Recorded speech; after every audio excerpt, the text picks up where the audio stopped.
मन चाही होती नहीं, प्रभु चाही तत्काल। अब बलि चाहत बैकुंठ को, हरि पठयो पाताल। नमस्कार साथियों, सुप्रभात। आपका दिन शुभ हो, मंगलमय हो। आप लोग स्वस्थ रहें, निरोग रहें और मस्त रहें। आपके मन में समाज के प्रति दया का भाव उत्पन्न हो, समाज में आप लोगों की इज्जत बढ़े, प्रतिष्ठा बढ़े, यही शुभकामना देता हूँ साथियों, और यही आप लोगों से अपेक्षा करता हूँ। साथियों, हाल ही में अगर हम कुछ फेसबुक और यूट्यूब के न्यूज़ पे नज़र डालते हैं तो सबसे पहले हम देखते हैं कि हमारे बिहार में एक इनकाउंटर हुआ है, जिसको इनकाउंटर कम और हत्या ज़्यादा बताया जा रहा है। साथियों, समाज में ऐसी स्थिति पैदा ही क्यों होती है, हम इस पे विचार करेंगे। बाकी आप सभी लोग इसके विषय में कौन अच्छा है कौन बुरा है, ये फेसबुक पर और यूट्यूब पर आप लोग देख रहे हैं। अब जिसके पास समय हो वो देख रहे हैं, जिसके पास समय नहीं है वो शाम को देखेंगे। लेकिन न्यूज़ भरी पड़ी हुई है साथियों फेसबुक पर और यूट्यूब पर। उनकी पुरानी वीडियो भी है, नई वीडियो भी है। जो स्वर्गीय भरत तिवारी जी हैं, उनकी वो समाज के प्रति कैसा सोच रखते थे उसकी भी वीडियो भरी पड़ी है। और जिस दिन उनका अंतिम समय था उस दिन का भी वीडियो भरी पड़ी है। जनता खुद आकलन करेगी कौन सही है कौन गलत है, प्रशासन अपने रूप से उसको देखेगी। लेकिन मैं आज केवल बात करूंगा साथियों कि ये स्थिति पैदा होती ही क्यों है उस पर। शायद मेरी वीडियो 3-4 भागों में आ जाए, आप लोग उसका इंतजार करेंगे अगर मेरी बात सुननी हो तो। साथियों, मैं बात कर रहा हूं प्रशासन व्यवस्था की। मैं कोई बहुत बड़ा लॉ एंड ऑर्डर या बहुत बड़ा कानून की किताब पढ़ करके नहीं बैठा हूं साथियों। हाँ, मैं धार्मिक व्यक्ति हूं, सामाजिक व्यक्ति हूं, और समाज को जितना मैंने देखा है उतना ही मैं बताऊंगा। मैं कोई कानून की बात नहीं बताऊंगा क्योंकि मैं कानून का जानकार नहीं हूं। मैं सामाजिक बात बताऊंगा। साथियों, कभी कभी होता है कि जब छोटा बच्चा रहता है, अपनी बात अपनी माँ, अपने पापा और अपने भैया से मनवाने के लिए जहाँ रहता है वहीं लौट जाता है। आप लोगों ने ये देखा होगा। कभी कभी वो मारना भी चालू कर देता है। हमने बहुत सारी ऐसी माँओं को और बड़ी दीदियों को, बुआ को देखा है, जो छोटा बच्चा जो अनजान है, 4 साल 5 साल का बच्चा है, वो थप्पड़ थप्पड़ मुंह पे मारेगा, या आप उसको थोड़ा सा इशारा करिए कि मैं मार रहा हूं तो वो असल में ही मार देता है। लेकिन उसमें प्यार होता है साथियों। वर्तमान समय में जो हुआ है उस पर मैं विचार करूं तो साथियों, जो हमारे देश की प्रशासन और पुलिस व्यवस्था है, ये राजनीतिक पार्टियों का मोहरा बन के रह गई है।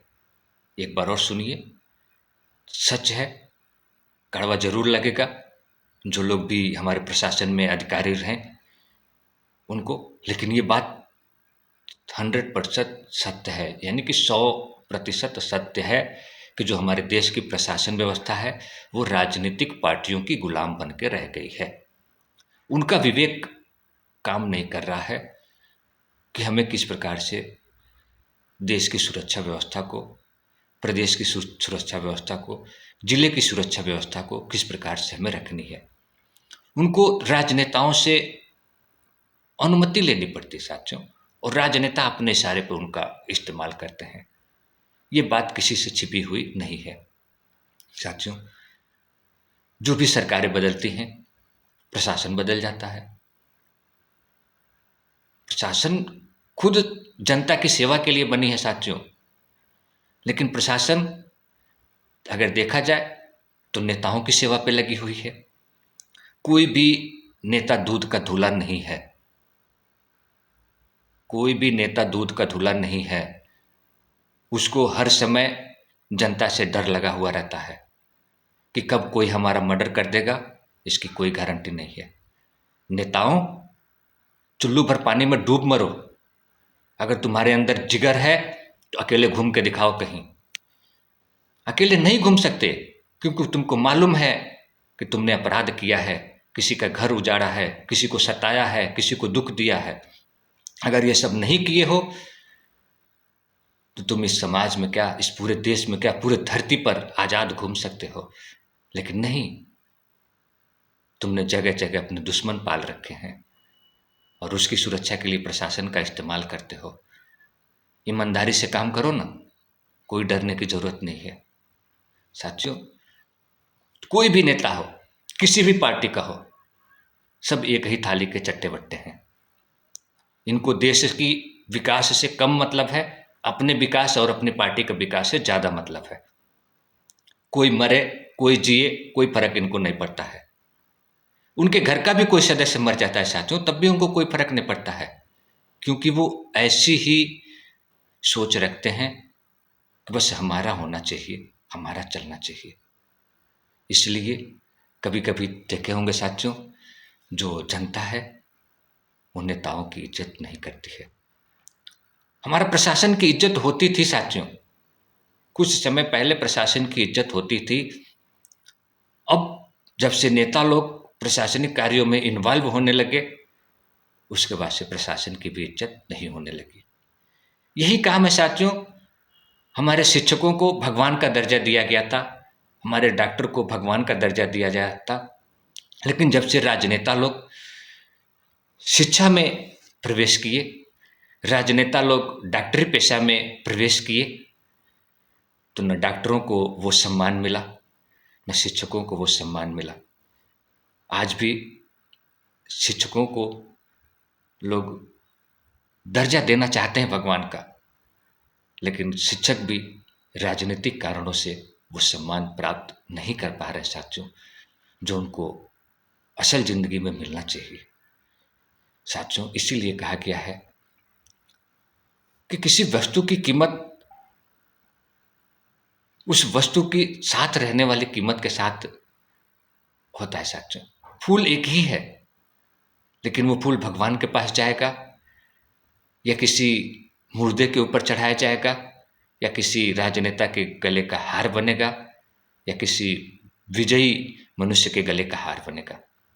ये फूल पर निर्भर करता है साथियों।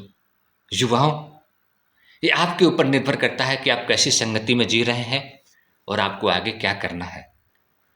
मैं आशा करता हूं आज का युवा अगर परिवर्तन चाहता है, सही दिशा में जाना चाहता है, तो वो अपनी अलग सोच रखे और अलग विचारधारा की एक क्रांति लाए और अलग प्रकार का एक नेतृत्व संभाले। जो पुराने नेतृत्व है हमारे साथियों वर्तमान में हमारे देश की, वो केवल और केवल गुलामी की मानसिकता वाली है और हमें आज़ाद नहीं कर पाएगी। क्योंकि जब भी हमें यूपी बिहार की कोई खबर मिलती है तो उसमें सबसे ज़्यादा या तो रेप की खबर मिलेगी, जातिवाद की खबर मिलेगी, या इनकाउंटर की खबर मिलेगी, या किसी की जमीन हड़पने की खबर मिलेगी। हमारे देश में और भी राज्य हैं साथियों, वहाँ लोग अपने विकास के लिए जीते हैं, अच्छी शिक्षा के लिए, अच्छी सड़क के लिए, नाली के लिए, उसके लिए जी रहे हैं। और हमारे यूपी बिहार में साथियों सोचिए कहाँ जा रहे हैं हम। जब हमें नौकरी करनी होती है तो हम दूसरे राज्यों में जाते हैं, और जब हमें झगड़ा करना होता है तो अपने गांव में आके करते हैं। हम झगड़ा करने के लिए आपको सलाह नहीं देंगे साथियों, लेकिन सोच हमारी क्या होनी चाहिए इसकी सलाह तो हम देंगे। अच्छा सोचिए, अच्छा बनेंगे। कहा गया है आप जैसा सोचेंगे वैसा बनेंगे। तो हमें अच्छा सोचना चाहिए और हमें हमेशा सबकी भलाई करनी चाहिए। हमारा कोई दुश्मन ना हो साथियों, ये हमें सोच के रखना चाहिए। और उस विषय पर मैं कल आपके सामने कुछ और बात रखूंगा। बस मैं युवाओं से ही अपील करूंगा, आप अपनी सोच एक अलग तरीके की बनाइए। आप जो हमारे देश की जो राजनीतिक व्यवस्था है उससे अलग हट करके कुछ सोचिए, क्योंकि जो राजनीतिक व्यवस्था है साथियों वो स्वार्थ रहित है। उसमें बस अपनी पार्टी का और अपना स्वार्थ देखते हैं लोग। दूसरे की भलाई उसमें नहीं है साथियों। हो गई तो हो गई किसी की, लेकिन जो महत्वाकांक्षाएं हैं राजनेताओं की और प्रशासनिक व्यवस्थाओं की, वो बस बड़े लोगों की सेवा के लिए ही है, गरीबों को कोई पूछने वाला नहीं है। आपका दिन शुभ हो, मंगलमय हो, आप लोग स्वस्थ रहें, निरोग रहें, मस्त रहें।